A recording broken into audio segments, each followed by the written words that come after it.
नवीन वर्षात कांदा निर्यात शुल्काबाबत दिलासा मिळण्याची शक्यता आहे। केंद्रीय कृषी मंत्री शिवराज सिंग चौहान यांच्या दौऱ्याकडे कांदा उत्पादकांच्या नजरा लागल्यात। निर्यात बंदी उठवली, मात्र निर्यात शुल्क अद्यापही कायम असल्याने कांदा दरावर त्यांचा परिणाम होतोय। केंद्रीय कृषी मंत्री शिवराज सिंग चौहान आणि कृषी मंत्री माणिकराव कोकाटे यांनी नाशिकमध्ये यांच्या दोघांचीही नाशिकमध्ये चर्चा होण्याची शक्यता आहे। 3 तारखेला शिवराज सिंग चौहान हे नाशिकच्या दौऱ्यावर आहेत आणि यावेळी दोन्ही मंत्र्यांची भेट होणार अशी माहिती मिळते। आणि या संदर्भात अधिकची माहिती जाणून घेऊयात। आमचे प्रतिनिधी किरण ताजने सध्या आपल्या सोबत आहेत।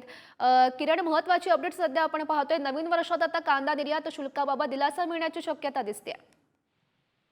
गौरी, खरं म्हणजे आपल्याला माहिती की लोकसभा निवडणुकीच्या दरम्यान निर्यात बंदी रद्द करण्यात आलेली होती, त्यामुळे कांदा उत्पादक शेतकऱ्यांना काही अंशी दिलासा मिळालेला होता आणि त्यानंतर मात्र निर्यात शुल्क ही काही प्रमाणात कायम असल्यामुळे अनेकदा त्याचा दरावर देखील परिणाम झाला।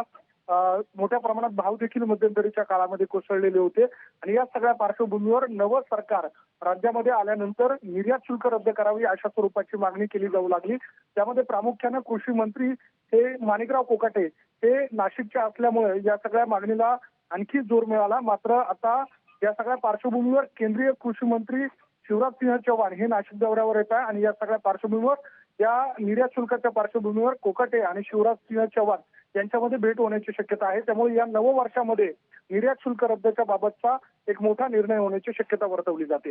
गौरी, हो, नक्कीच किरण, धन्यवाद दिलेल्या या सविस्तर माहितीसाठी।